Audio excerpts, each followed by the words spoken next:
Bonjour Pauline, je suis ravie de t'accueillir. Salut Anaïs. Du coup, je te remercie déjà de pouvoir partager ton retour d'expérience sur la formation Devenir catalyseur du changement durable. Pour commencer, peux-tu te présenter, nous dire ce que tu fais, où tu es? Alors, moi, je m'appelle Pauline Dumont.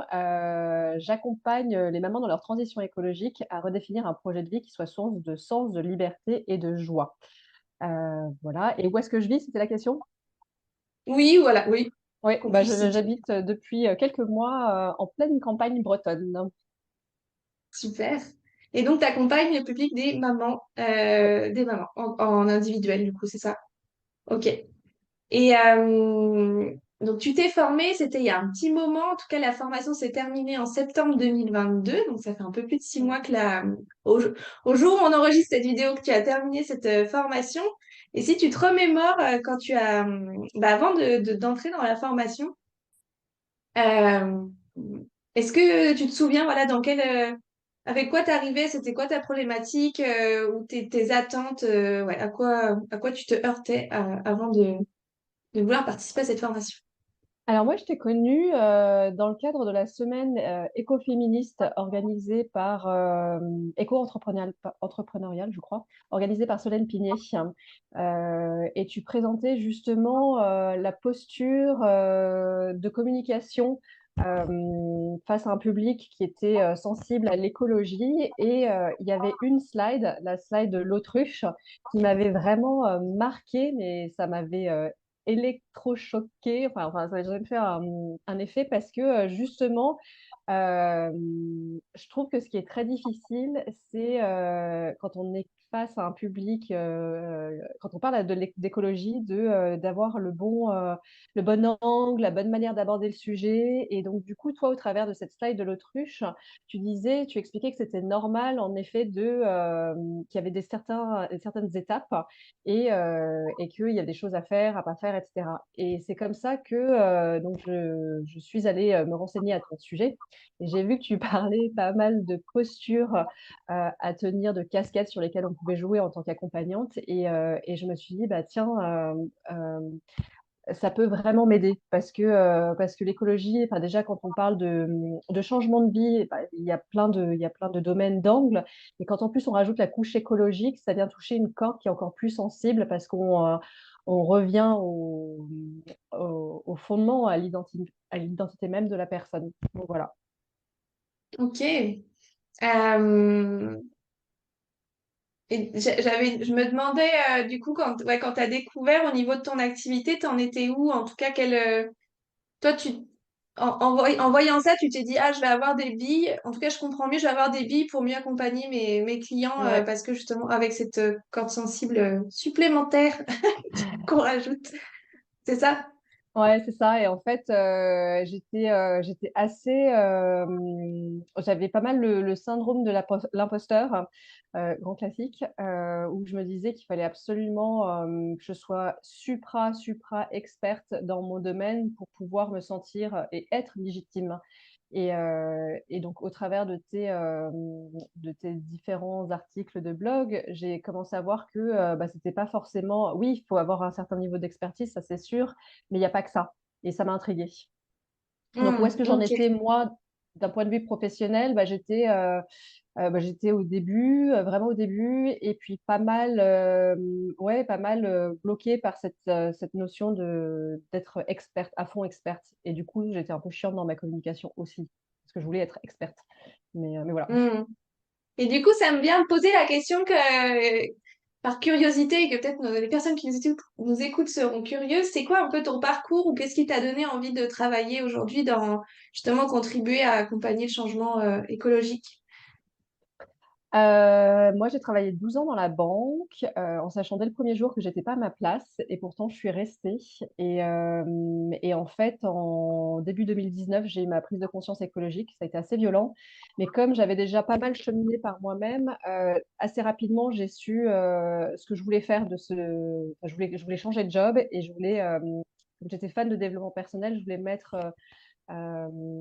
cet amour que j'avais, enfin cet amour disons, ouais, cette appétence que j'avais pour le fait de mieux vivre avec soi et son environnement, mais au service d'une cause qui était plus grande. Et celle, la cause, du coup, c'était devenu évident, bah, c'était le monde dans lequel on vit, les hommes, la planète, etc. Super, merci pour ce partage. Mm. Et du coup, si on revient à cette période-là, est-ce que quand donc tu m'as découverte, on s'est rencontrés bah, comme d'habitude, en tout cas, je rencontre les personnes en visio pour échanger. Est-ce que tu as eu des hésitations bah, avant de sauter le pas et en tout cas, c'était lesquelles? Et qu'est-ce qui t'a permis de franchir le pas? Non, j'ai pas eu d'hésitation parce que c'était assez clair. C'était assez clair, c'était très clair même. Et que du coup, le programme par lequel on passait, le cheminement par lequel on passait, enfin, celui que tu proposes en tout cas, était très clair et ça me convenait. Ok, super. Et du coup, bah, post-formation, 3 mois après, et là maintenant que tu as, même encore plus de recul, euh, bah, qu'est-ce que tu dirais que ça t'a apporté, en quoi ça t'a aidé, que ce soit au niveau de bah, justement de ta posture, enfin, voilà, qu'est-ce que tu peux nous raconter là-dessus? Alors, ça m'a énormément apporté. Merci Anaïs. Sur le plan, pardon, pro et en même temps perso. Parce que du coup, tu parles de déguiser tes petites antennes, etc. Mais c'est vrai que le fait de savoir à qui on s'adresse, à quel public on s'adresse et à quel stade dans leur prise de conscience écologique ils sont, permet donc de mieux adapter sa propre posture et donc d'être nettement moins dans l'émotion, dans ce qui pourrait sembler comme de l'agressivité ou voilà ça. Et donc du coup, ça permet d'aborder un sujet qui cristallise pas mal de différentes manières possibles tenant compte donc de là où en est le public et en même temps de jouer sur différentes postures. C'est-à-dire que je te disais que moi j'avais vraiment l'impression qu'il fallait que je sache tout et en fait j'avais mis au second plan ma casquette de coach, ce que tu appelles la facilitation, alors qu'en fait cette casquette elle est hyper importante aussi et de la même manière si je ne peux pas être que facilitatrice, il faut aussi que pour pouvoir réagir et agir le mieux possible, enfin interagir le mieux possible avec mon public, il y a aussi cette partie animation que j'avais complètement mise de côté. Donc entre ma posture d'experte, ma posture de facilitatrice, coach et ma posture d'animatrice, en fait, ça donne une palette en fait de une palette d'outils et puis de manières d'interagir qui est hyper intéressante. Et en même temps, on peut le faire de manière beaucoup plus déstressée parce on sait ce qu'on peut potentiellement attendre de son public. Voilà. Hmm, ok, merci. Et je me disais, parce que je me souviens quand on s'est rencontrés, que tu voulais intégrer la formation, je me suis dit, waouh, ok, elle est coach, donc je sais qu'il y a beaucoup de similarités avec bah, justement, moi, ce que j'appelle la posture du facilitateur. Ça m'a pas mal questionné en me disant qu'est-ce qu'elle va découvrir de plus. Et du coup, moi, ça m'a permis de voir la différence entre la posture de coach, en tout cas coach certifié, et puis la posture de facilitatrice. Et est-ce que tu as un retour à me faire là-dessus, enfin à partager là-dessus, peut-être justement pour des personnes qui seraient coach aussi certifiées et qui se disent, bah voilà, ça va être, est-ce que c'est redondant ou quels seraient en tout cas, qu'est-ce que ça t'apporte de différent ou de plus cette posture de facilitateur? Alors, c'est sûr que à la base de la posture du coach, il y a une, une des compétences clés du coach, c'est le questionnement et le questionnement ouvert. Et donc, quand tu es dans ta formation de facilitatrice, justement catalysatrice, pardon, tu insistes bien sur ce questionnement ouvert qui permet d'élargir et non pas de réduire. Donc, bon, ça, c'est une corde qui existe. En revanche, vraiment, la compréhension de là où se situe son public, sa cible, enfin, quel que soit le nom que tu appelles, c'est, c'est vraiment clé pour justement euh, avoir plus d'impact euh, en tenant compte de la problématique écologique. Voilà, pour moi. Et Hmm. donc, du coup, le fait d'avoir pu creuser ça avec toi, d'avoir pu comprendre, hein, parce que tu l'expliques très bien, ça m'a vraiment aidé. Ok, merci pour clarifier ça. Parce que souvent, en plus, voilà, c'est des mots un peu balises, coach, facilitateur, animateur. Donc, c'est sûr que chacun a après sa définition et je trouve que c'est bien de pouvoir, voilà, préciser ces différences-là. Et du coup, est-ce que tu peux partager bah, quel a été le plus grand changement que tu as vécu dans cette formation? Alors, juste avant, je reviens par rapport à ta question précédente.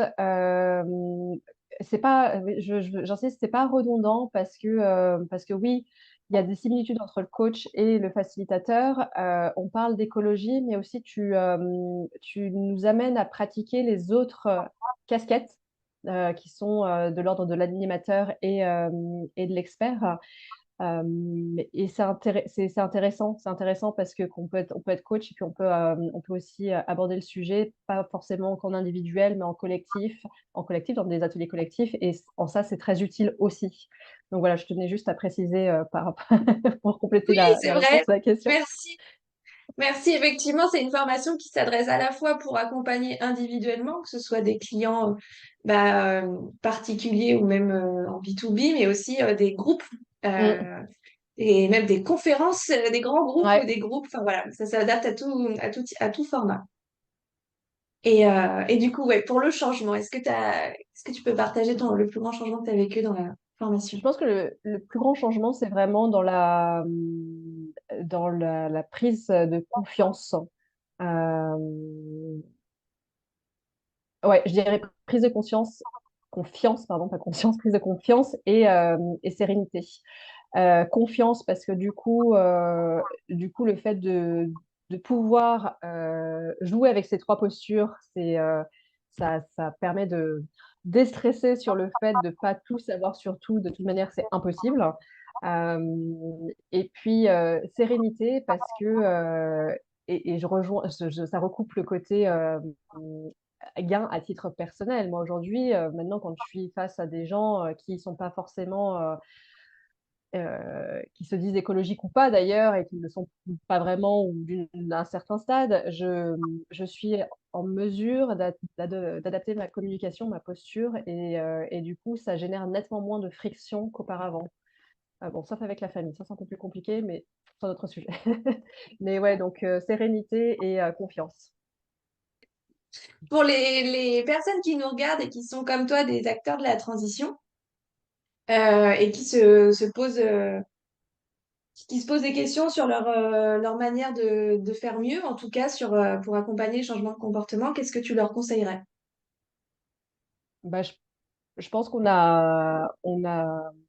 on a tout à gagner à participer à ce type de formation ou même en déployer d'autres à plus grande échelle parce que c'est vraiment, à mon sens, c'est vraiment d'utilité publique, hein, que ce soit à titre personnel ou professionnel. Et on revient sur des choses qui sont tellement fondamentales que dans tous les cas, ça sert. Et ça fait du bien. Ça fait du bien, ça fait du bien de voir euh, qu'on peut, qu'on peut en plus démultiplier notre impact. Donc non, je recommanderais de faire cette formation. Voilà. Merci Pauline. Je te souhaite une très belle continuation dans Merci. ton activité et accompagner plein de mamans en transition et enfin, en tout cas de familles qui du coup peuvent se retrouver avec beaucoup de charge mentale et du coup de les accompagner en sérénité. Euh, et puis je te dis à bientôt dans la communauté des catalyseurs et voilà. À bientôt, Anaïs.